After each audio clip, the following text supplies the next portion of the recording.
Hello everyone, I am Diopiel Llego. Our group is assigned to analyze a specific form of contract as part of the group activity.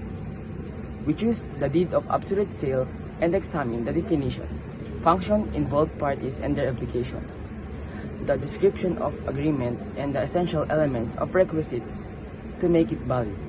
We also identify the classified and different types of obligation represented in the contract and discuss its legal implication and other relevant details. First of all, what is a deed of absolute sale? A deed of absolute sale is a legal document that serves as a formal proof of sale and transfer of the ownership of the property. Typically, real estate from the seller to the buyer. It outlines the terms and conditions of the sale, including the property condition, purchase price, and signatures of both parties, ensuring the transfer of binding and complete. The contract was executed on September 6, 2007. The purpose of the contract is to formalize the sale of transfer of ownership.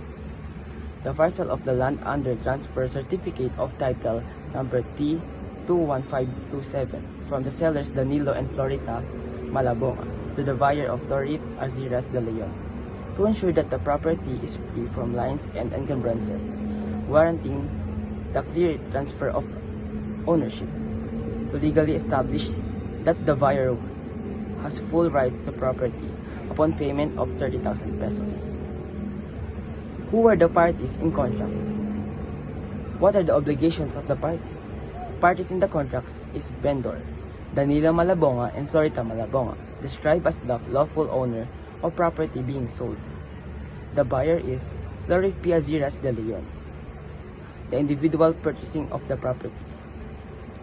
The obligation of the vendor is to transfer the convey ownership of the property described under transfer certificate title number T21527, to declare the guarantee and the property is free from liens and encumbrances, to defend ownership rights against future claims and disputes. The certify of the property is not tenanted and does not fall under the Land of Reform Code, and the obligation of the vendee is to pay the guaranteed amount, 30,000 pesos, as consideration of the property, to accept ownership and the associate rights of described in the deed. What is the parties agreed on? The parties agreed on the vendors Danilo and Florida Malabonga agreed to sell, transfer, and to convey ownership of the property described under the transfer certificate title number T21527 to the vendee, Florit de Leon, agreed to purchase the property in exchange of 30,000 pesos. The agreement certifies that the vendor are not true and absolute owner of the property. The property is not tenanted and does not fall under the scope in the Land Reform Code. Next, we will go to the elements of the contract. Where in the contract can we see the essential elements requisites of a contract. First, consent of the contracting parties. It is found in the opening line, "Know all men by this present," which established that the parties freely entered into the agreement. Next, the signatures of the vendors and the vendee at the end indicate their full consent and agreement. Next, object certain, the subject of the contract. The property being sold is clearly described under transfer certificate of title number T-21527, which includes details such as the title number, the location, and the size of the parcel of land. Third, cost or consideration of the obligation. It is the reason of the transaction is the payment of 30,000, which explicitly stated as the agreed price for the transfer of ownership. Can you identify and pinpoint the different kinds of obligations on your sample contracts? First, real obligations.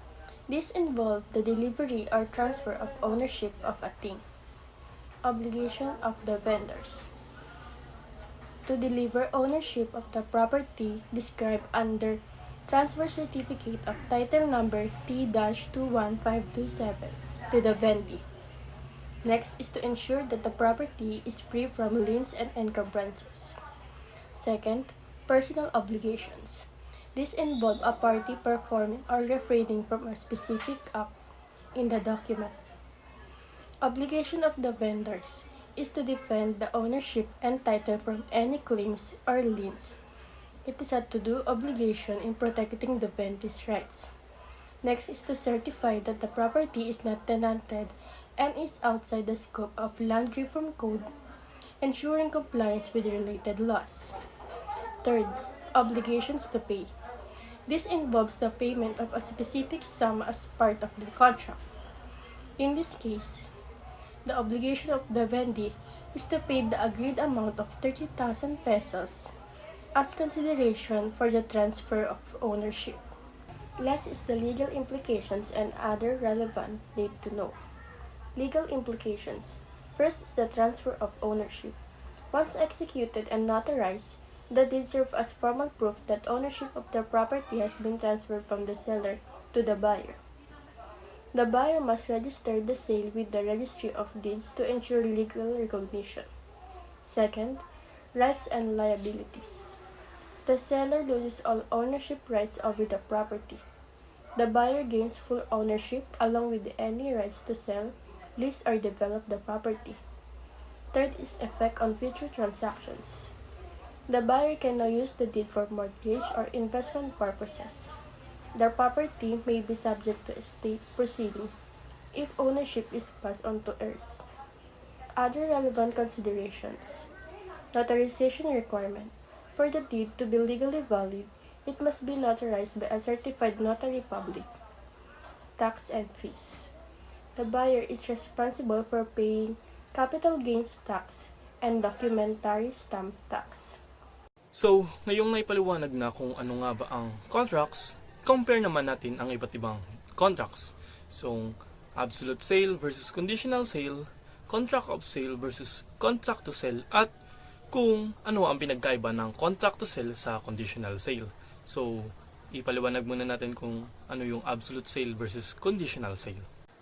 Absolute sale. An absolute sale occurs when the buyer receives ownership or title to the property right away after the agreement is completed. Other than paying the stipulated sum, there are no restrictions. So, pag nagbayad ka raw ng pag nagbayad ka, iyon na agad yung property. Wala nang kondisyon pa. So, kunwari bumili ka sa tindahan, pag bumili ka doon, so nagbigay ka ng pera at nakuha mo na agad yung binili mo. While yung conditional sale naman, a conditional sale is in which ownership is not fully transferred unless specific requirements are met. This usually means that the final installment or complete payment is received. The buyer has possession of the property but does not formally own it. So, may condition bago maging iyo yung property. Usually, kailangan muna kung makompleto yung mga bayad bago matransfer yung ownership. So, ang example nito yung mga installment. So, pag bumili ka ng cellphone kunwari na may installment, nasa sayo na yung property pero hindi pa siya fully na pag-own mo. So, kailangan mo muna ma-fulfill yung pagbayad doon bago maging sayo ng tuluyan. So, contract of sale versus contract to sell naman. Ang contract of sale, a contract where the seller agrees to transfer ownership of a specific property to the buyer for a certain price, and the buyer agrees to pay that price. Ownership passes to the buyer upon the delivery of the property and payment of the purchase. So, para kang nag-ano nito, online shopping tapos COD yung payment. So, dineliver muna sa'yo, nagbayad ka, bago maging sa'yo talaga yung property. While yung contract to sell naman, an agreement where the seller promises to sell the property to the buyer upon the fulfillment of a specified condition. Typically, the full payment of the purchase price, ownership remains with the seller until the specified condition is fulfilled. So, parang conditional sale din siya yung contract to sell kasi kailangan mo munang ma-fulfill yung condition bago maging sa'yo yung property. So, tingnan natin kung magkapareho nga ba yung conditional sale sa contract to sell. Contract to sell versus conditional sale. So, contract to sell, a preparatory agreement where the seller agrees to sell and the buyer agrees to buy a property upon the fulfillment of a specified condition, typically the full payment of the purchase price. Ownership does not transfer upon the execution of the contract. The seller retains ownership until the condition is fulfilled. So, parang nag-promise lang na ibenta yung property sa'yo. So, nasa seller pa rin yung property hanggat hindi mo pa na-fulfill yung condition. While conditional sale, a perfected contract of sale that is subject to a resolutory condition, the transfer of ownership is effective upon the fulfillment of the specified condition. So, ownership transfers upon the fulfillment of the condition even if the condition is future or uncertain. So, binenta na pero may condition bago maging sa iyo yung property talaga. So, para mas maintindihan yung pinagkaiba ng contract to sell sa conditional sale, sa contract to sell, prinamis na ibebenta kapag nakapagbayad na. So, kailangan magbayad muna bago maging sa iyo talaga yung property. While conditional sale naman, binenta na pero nasa sa iyo na yung property pero kaya niyang bawiin kapag hindi mo na ibigay yung condition na hinihingi ng seller. So, ayun lang. Sana nakatulong tong simpleng explanation about sa absolute sale, conditional sale, contract of sale, and contract to sell. At kung ano yung pinagkaiba nila.